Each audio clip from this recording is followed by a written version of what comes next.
Shalom, shalom, peuple de Dieu. Na pamboli nzambe pour un moment favorable au nzamba pesi biso lelo toko kozala na kati ya présence na ye. Tika bo pambola mabisika bozwami bino. Ezali ndeko na bino évangéliste Emmanuel Kisema. Moto e bomeseni komona tango nyonso, c'est vrai que sali mikolo ebele toza komona na bino te. Na pamboli nzambe komona bino partout où vous êtes, nzamba pambola bino. Bozali na kati ya chaîne na bino bolinga mingi tribune d'évangile et pas auto partage kana bino maloba na nzambe et pas auto kabola kanini oyo nzambe a pesibiso. Bien-aimés dans le Seigneur, vous êtes très nombreux partout dans ce monde. Biska boza kolanda biso. Naza ko pambola bandeko na ngai nyonso toza na bino awa na kati ya Congo Kinshasa, nzamba pambola bino na pamboli bandeko na ngai baza na Cameroun, bandeko ya Côte d'Ivoire, que Dieu vous bénisse. Nazomona bana na ngai baza ebele na Nigeria, baza na Maroc, que Dieu vous bénisse.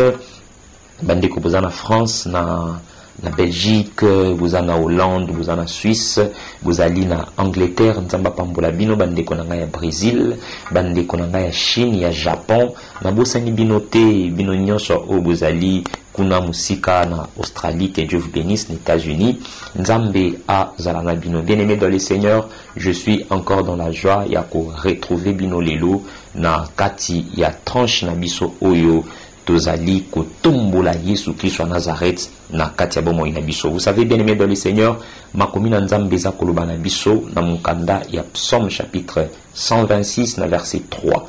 La Bible dit: L'Éternel a fait pour nous de grandes choses, nous sommes dans la joie. Oyebi, yaya soki nzambe asalelio makambo ya kitoko.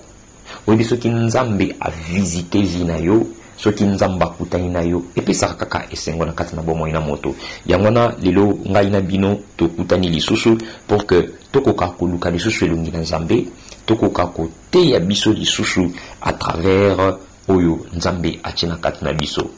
Tribune d'évangile ezali chaîne ya bana na nzambe, ezali chaîne ya bilenge oyo bazali koluka elongi na nzambe. Yango nazo senga yo tango za kotala ba image na biso, commenter, partager, aimer. Yo ona no s'abonner te, s'abonner kota na YouTube beta Tribune d'évangile TV okomona biso.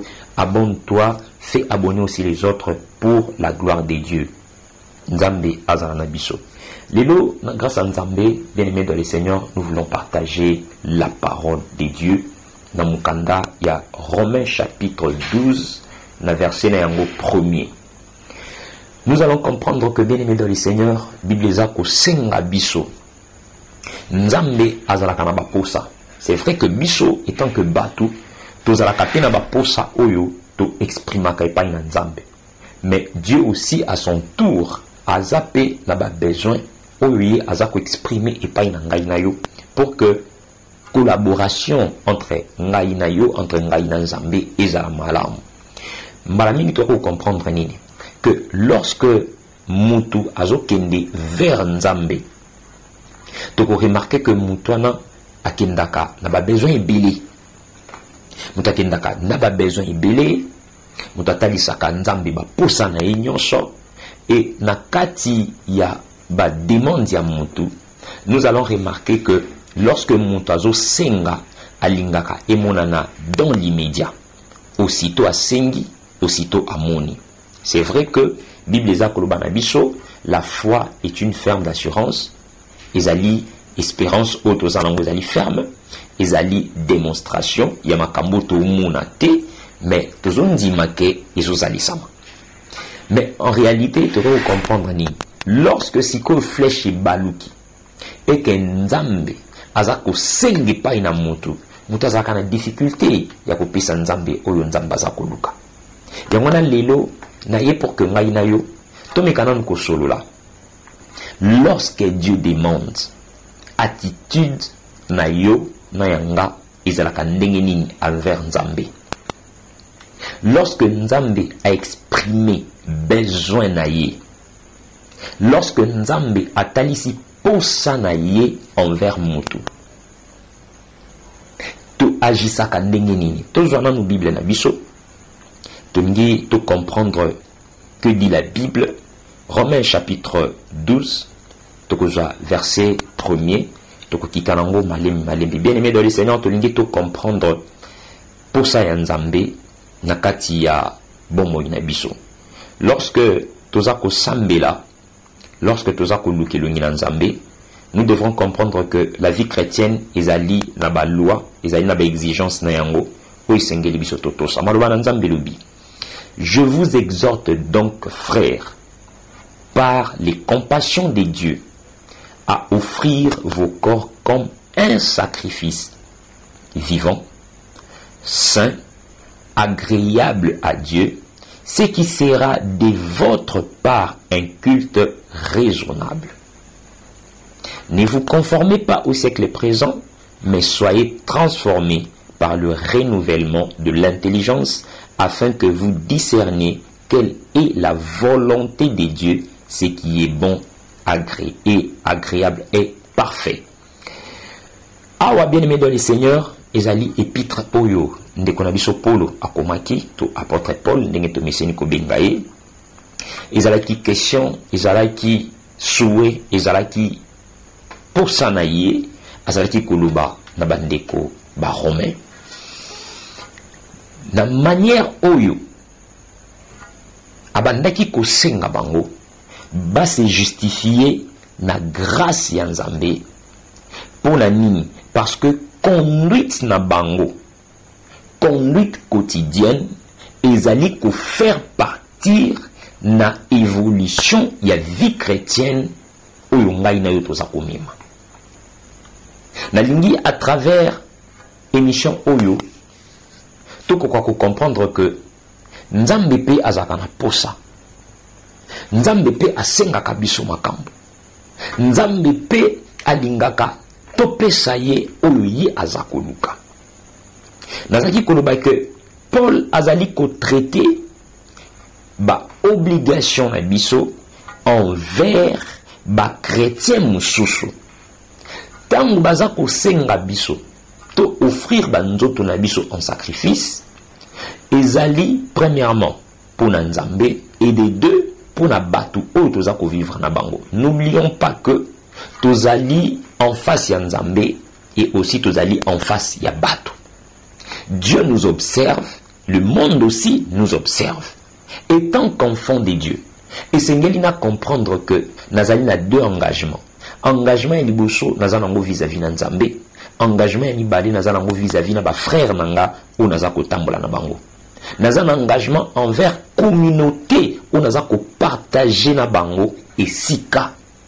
O nazako vanda na bango, nazako lia na bango, nazako mela na bango. Je dois me comporter d'une manière décente pour na et permettre que ba oyo nyonso bazana katia bonzambe, ba oyo nyonso pe bazoya epai na Nzambe, ba comprendre pe ba linga kotambola na Nzambe.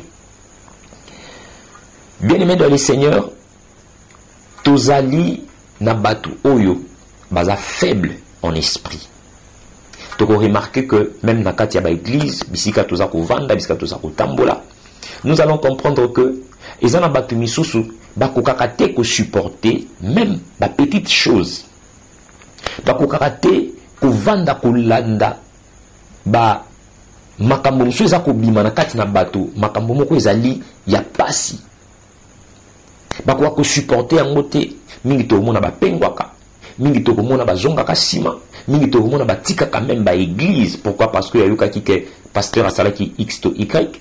Na ko ibisa oke bien aimé dans le Seigneur. Kozala mosali ya Nzambe, kozala mona Nzambe, toza d'abord batu. Na ki bomoto na biso, ba faiblesse ezali, ba point fort pe ezali. Na ba point fort na biso, to ko remarquer que ba tebele ba betela ngo maboko. Mais na ba point faible na biso, lorsque nous sommes faibles, lorsque tozo kwea, eza difficile. Mais qu'est-ce que nous allons remarquer? Nabisika mutana apusana pona asungayo otelema aye na pau abandiko kundayo. Abandiko beta masolo mabe, abandiko loba mabe na yo, sans pour autant oublier que azape mutu ye parokiko kutana na même problème. Na yango pour que to koma na niveau na te, qu'est-ce que nous devons faire? Nous devons demander à Dieu apesa biso makasi ya ko demeurer ferme liboso na ye. Apôtre Paul azali ko continuer azo senga lorsque mutu azako mi pese pa ina Nzambe bien-aimé dans les seigneurs, aïe, ni pesape, na kondima na mobimba. Considération réfléchie et fervente, y a compassion ya nzambe exposé na kati ya chapitre oyo, elingi koloba nini? Elingi koloba ke lorsque nous étions encore pécheurs, Dieu nous a aimés. Tango nzambe alingi biso, alingaki biso na ba point fort na biso, na ba point faible na biso. Mais tu peux comprendre que ba point faible na biso, nzambe a commis sa biso fort. Elingi koloba nini? Elingi koloba ke yo moto yo ozalaki moto moko na cause exemple que point faible na yo ezalaki o supportaka te bafinga yo par exemple. Mais lorsque komi na kati ya bonzambe, nzamba kozwa point faible na yo wana akokomble yango na maloba na ye, de façon que à tout moment oyo makambo ekolingi bima na kati na yo ya mabe, maloba na nzambe ekobanda komata na kati na yo ke okoki kofinga te.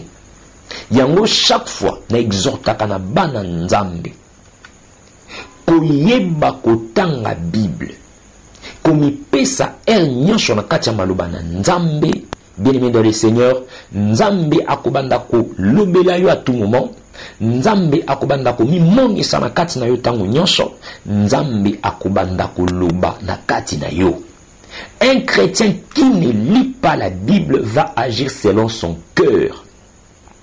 Ce qui te joue Bible tokei na mukanda ya Josué chapitre 1er, à partir du verset 8, Bible le binabiso, que ces livres de la loi ne s'éloignent point de ta bouche. Médite les jours et nuits, c'est alors que tu vaincras, c'est alors que tu auras du succès dans toutes les entreprises. Pour faire quoi? Agir fidèlement selon ce qui est écrit. Nous, enfants des dieux, bien-aimés, nous devrons agir fidèlement selon ce qui est écrit. Pourquoi? Parce que Bible binabiso, toute parole où ils allaient inspirer Nzambe, ils ont pour corriger, pour convaincre. C'est-à-dire que lorsque maloba Nzambe zako bima, na minoko na basali na ye, na nzela ba télévision ndingo zotala ngai, na nzela ya Facebook, na nzela ya WhatsApp, na nzela ya bisika nyonso koyoka na maloba na Nzambe, ebima kapamba te. Maloba na ebimi pona kozongisa na alima makambo oyo ezalaki ya kotengama. Pona koluka kopesa kinya na kati ya communauté. Yango tokomona apôtre Paul awa asengi to offrir banzoto na biso. Dieu ne travaille pas seulement avec l'esprit, c'est Dieu qui nous dote d'un esprit. Mais le corps ezali ko faire part ya témoignage ya mwana na Nzambe. Comment se fait-il yoza mwana Nzambe? Tu es tout ce que tu peux être dans la vie chrétienne. Biloko matoi na mbebo, na lolemo, mayaka na luketu, ba chaîne na makolo, ba mini jupe kakayo, ba pantalon taille basse kakayo, bisika ba pagano bazomi na masanga, yo zawana, kotunga kakayo, kofinga kakayo, makambu nyonso ya mabe ya ba pagano bazokuta na kati mwana Nzambe. Mais yoka likambu bat balubaka, Nzambe atalaka libanda te, atala akati. Mais kolinga te, yo ozala sujet ya libaku pona bato misusu. Yeba ke lelo bato misusu bazo kwa ko sambela te parce que habillement na yo ezo permettre bango te basambela. Bato misusu lelo bazo kwa kokota église te ki lumba na yo ezo permettre bango te bakota église. Bazo tala frère ayemba na église, abeta kambunda, yem tapelisa ka groupe, mais voilà la vie qu'il mène. Bible le binabiso na 1 Thessaloniciens chapitre 5. Bible binabiso, si quelqu'un est en Christ, il est devenu une nouvelle créature. Voici toutes choses anciennes sont passées. Bien-aimé, est-ce que yo okuki koloba lelo ke okoma vraiment renouvelé? Est-ce que vous allez régénérer? Est-ce que tu es une nouvelle personne? Oyo soki mutu akutana na mutamona yo il y a 4 ans, 5 ans passés et kakutana na yo lelo akoki ko sentir il y a un changement na kati na yo. Akoki ko kamwa peut-être parce que oye munene, peut-être parce que o komi pembe, o beti tatouage, peut-être parce que o sombi mutuka, même mutu akoki jamais koloba na kati na ye ke na kutani na mutu oyo azana bonzambe na kati na ye. ne vous conformez pas au siècle présent. Le siècle présent, ezali kaka makambo nyonso tozomona. Bana ya satana to mokili na kati ya makambo nyonso mabe. Également, on trouve aussi un enfant de Dieu. Donnez vos corps en sacrifice à Dieu. La Bible dit, marchez selon l'esprit, vous n'accomplirez pas les désirs de la chair. C'est ça donner sa vie en Dieu. C'est ça donner son corps à Dieu. Le kola sacrifice. Tango sacrifier vie na yo mobimbe pa ina nzambe. Tango pesi bomo ina mobimbe ke nzamba tambusa yo, nzamba salela yo. Bien-aimé dans le Seigneur, laisse-moi te dire que ekukende pambate. La Bible dit ceci. Yesu alobi, muto atiki baboti na ye, atiki mwasi, atiki bana na ye, atiki nyonso po na ngai, akozwa ngo au centuple. Lelo combien de personnes bazo kourasusu kozwa au centuple te, oyo nzambe azo pesa na bango à cause ya kolanda biloko ya mokili, à cause ya kolanda mabe ya mokili oyo. Bien-aimé dans le Seigneur, aujourd'hui tozo koka lisusu te komitika nzamba tambusa biso. Pourquoi? Parce que tozo tala beaucoup plus le monde. Israël azaki peuple oyo atambola ki na nzambe. Nzambe azalaki pona bango roi, azalaki pona bango papa, azalaki pona bango nyonso. Mais ekomaki na moment moko oyo nzambe atikaki bango. Pourquoi? Parce que bandimaki kotambola bango moko, bandimaki kosala ndenge mokili bandaki kosala, ndenge batu oyo bazalaki kozanga makoki pe koyeba kotambola na nzambe, ndenge batu oyo bazalaki kotala ndenge mokili ebandaki kotambusa bango, mokili bandaki kopesa bango façon moko boye ya kosalela makambo. C'est ce que yaki ko conduire peuple ya Israël na kati ya kobunga. Bible za koloba na biso, mon peuple périt faute de connaissance. L'ignorance tue. Batubele lo bazana ignorance ya maloba na nzambe. Yango tozomona batubele bazo kufa. Yango tozomona batubele bazo tambola na kobunga. Lelo ba courant ekomi ebele. Ba prophétie ekomi ebele. Ba religion ekomi ebele. Biso to bungi maloba na nzambe, tokomi kosala oyo mitema na biso eza kolinga. Tokomi kosala oyo posa na biso eza kotinda biso to sala. Par contre, la parole de Dieu c'est ici. Yesu alobi boye. Alobi muto alingi alanda ngai amema ekulusu na ye. C'est-à-dire le lenge ya komi pesi pa ina nzambe. Le lenge ya kopesa nzoto no pa ina nzambe elingi kolakisa que omemi ekulusu na yo. Tango yo memi ekulusu na yo, soki eleki kilo, Yesu akomemisa yo. Mais soki okoki te kopesa nzoto na epai na Yesu, oyo nyonso yo komema ekozala en dehors ya ekulusu ya Yesu. Okomema nini?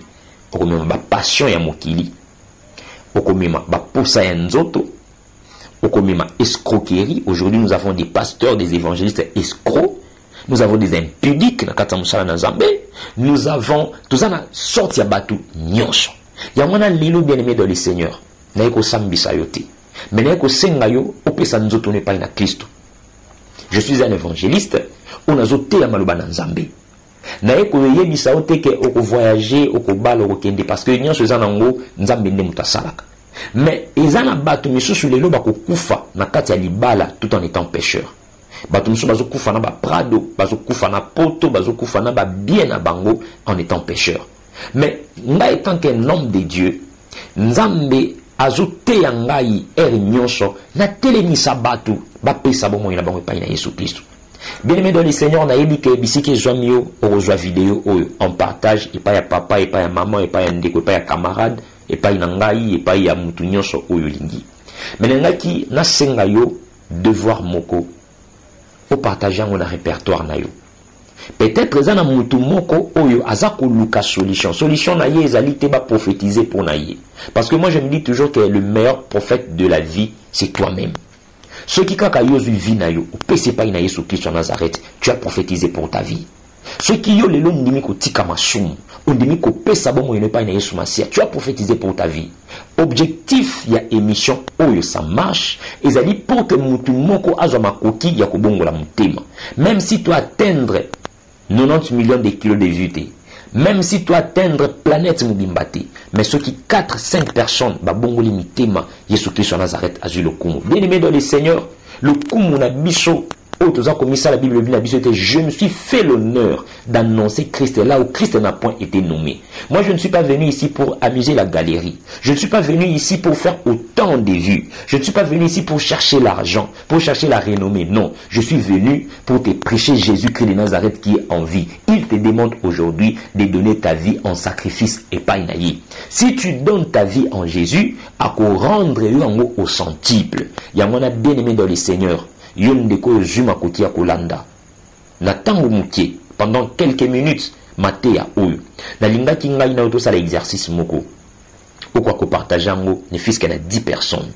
Oyo na kati na bango pe, ba ko partager ango après avoir suivre ça pour que bateya batu na nzela ya image oyo. Ndeko na ngai bisiko zali nzamba pambola yo. Je sais que na connaissance na ngai ya muke, na meki ko balikambo peut-être étouché vina yo. Mais ceux qui est touché Vinayo ne laisse pas passer. Entre en contact avec le serviteur de Dieu, ou yambaye son Vinayo.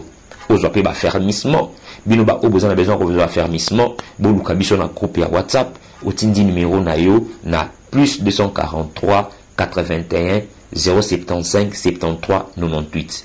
Plus 243 81 075 73 98. Topé sa ka cour ya fermissement. Kouye ba Bible, kouye ba Nzambe, nanzela même ya internet. Tozu même ba téléphone na biso, to pesi yango epai na Nzambe pour que essaye la Nzambe musala. Bande ko nanga Nzamba pambola bino. Pona lelo na suki awa. Na pesi Nzambe nanga merci. Na ngaki na ibisa yo, ne vous conformez pas au siècle présent, mais soyez renouvelés. Soyez renouvelés par la parole de Dieu. Malobana Nzambe et renouveler ma kanisina yo. Oza peut-être na souci, oza peut-être na likamongo zo déranger yo. Zala renouveler na nzela ya malobana Nzambe. Bien-aimé dans le Seigneur, laisse-moi te dire que moto amitiki azala transformé par le renouvellement de l'intelligence de Dieu. Bien-aimé Nzambe akopesa yo kimia pe ou comprendre volonté ya Nzambe na kati makambo nyonso. Si tu cours derrière les prophéties, derrière tout ça, ils ont bêté la linga kango parce que nga pe Nzamba sala nga na domaine ya prophétie, mais ou comprendre que ou comprendre volonté ya Nzambe te. Mais la linga qui à travers prédication ou à travers exhortation ou comprendre quelle est la volonté du Seigneur. Bien-aimé dans le Seigneur, Nzamba pambola bino. Na pamboli bana ngai nyonso ya prière entre nous. Nzamba pambola bino, mama Soraya, mama Mimi, mwana ngai Lydia Kitemoko, mama Bijou Kisema, Nzamba pambola bino, mwana ngai Frida, mwana ngai Cynthia de Jésus, Nzamba pambola bino, Berthe Faveur, Nzambe azalana bino, vous êtes très nombreux, Ruth Mwamba, mama ngai Dalia Nibeko, Maman Béni, Papa John, Papa Jacques, Nzamba pambola bino bisika bozali, kimia na Nzambe zanabino, Maman Jolie Kitenda, Maman Bibish Kiondo, Maman Nangai Gilen Kikata, vous avez vraiment ebeli bana nangai nyonso, que Dieu vous bénisse. Tokutani na numéro mususu P na chaîne Nabino Tribune d'Évangile. Partagez, aimez, commentez Matea Oyo. Nzamba kozanga te ko pambola yo.